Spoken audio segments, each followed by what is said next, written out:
Hello everyone, I am A376 and welcome back to my Minecraft Beta 1.7.3 world.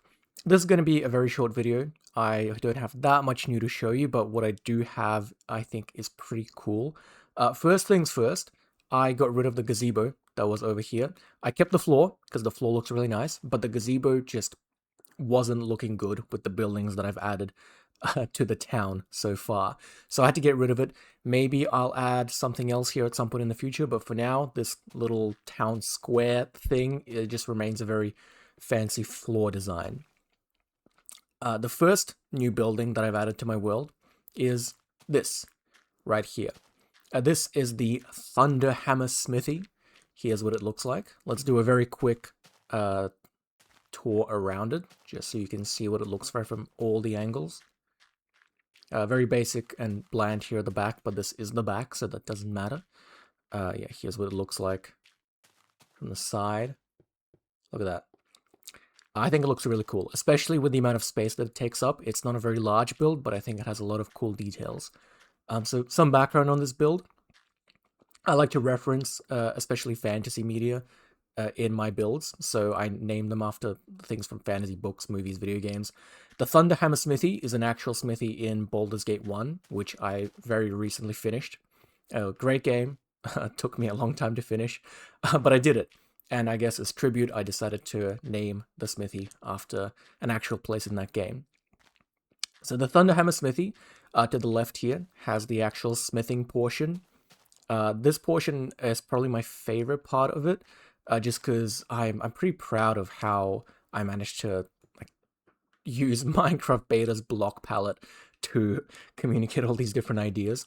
For example, I think on its own, this little thing, whatever the hell this is supposed to be, looks really weird and nonsensical. But when you take a look at it in relation to this whole build, then I think it's pretty obvious this is supposed to be an anvil.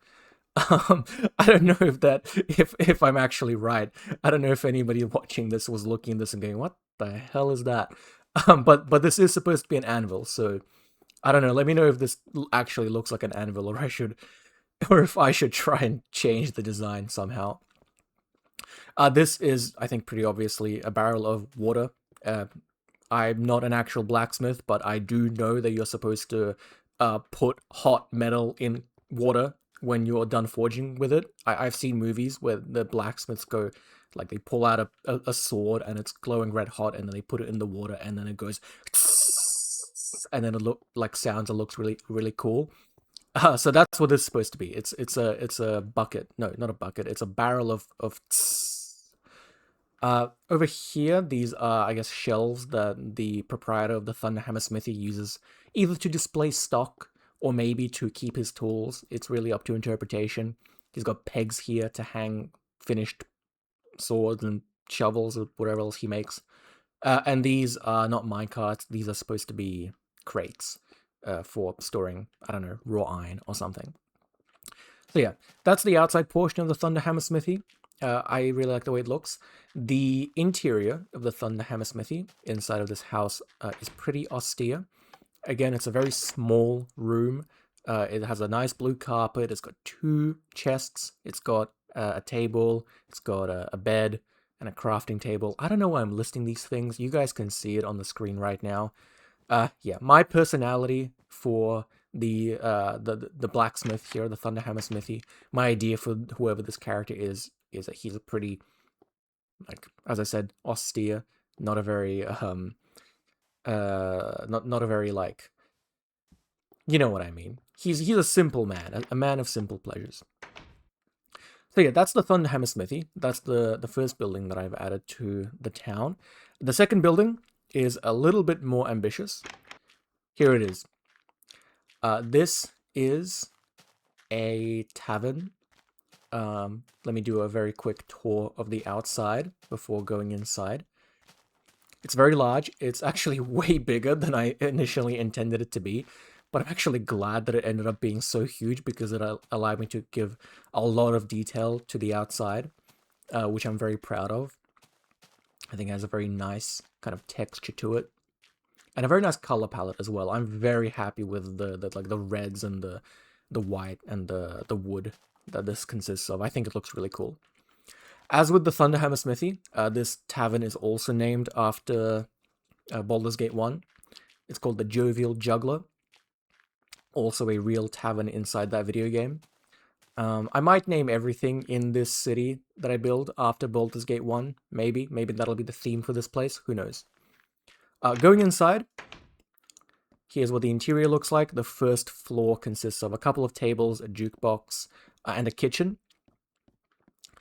The kitchen is in the same space as the actual table portions, just because that was the easiest way to use this space without making it look really cramped or kind of claustrophobic. On the outside, we have a backyard with more tables where you can eat and dine and chill with your mates in the fresh air. And then there's also this window thing where the kitchen people can put food for people outside. On the second floor are the tavern's actual rooms that you can rent. I guess that makes it an inn instead of a tavern. But yeah, we have 3 rooms, room A, B, and C. Room A is the only room with a nice view that is about to be ruined when I add more buildings to those plots. And it's also the largest room. It has 2 windows and it has this double block painting. Whereas the other rooms, rooms B and C, just have a single block painting and just 1 window. And they also look identical to each other, rooms B and C. Nothing too special about them. Yeah. Also, another fun thing about the second floor is that it doesn't really have a ceiling. Even the rooms themselves don't have ceilings. They just kind of have these very large open areas. It's just walls. There's no ceiling for the rooms. The reason for that is because I built this really big roof for this inn. And then when I started building the interior, I realized I don't want a 3rd floor. It's just going to be too much, you know? And I also don't want an attic.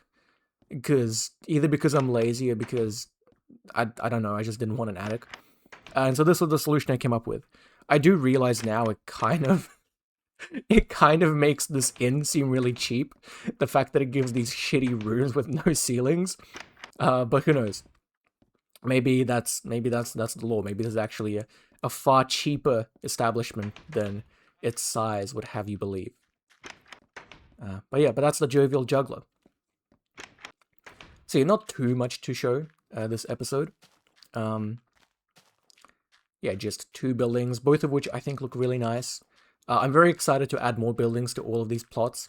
I'm really looking forward to seeing how this town finally comes together. And there was actually a lot of space to fill. And I don't have ideas on what to put in every single plot. So if you're watching this and you have any suggestions, definitely leave them down in the comments below, because I'd be very happy to incorporate any ideas that you guys give me, because there's a lot of room here for me to fill up. And yeah, I might need some help, or else this might take a very, very long time. Anyway, thank you so much for watching. I hope you enjoyed it. If you're excited to see where this world goes, definitely, subscribe and do all those things. And I'll see you all in the next one.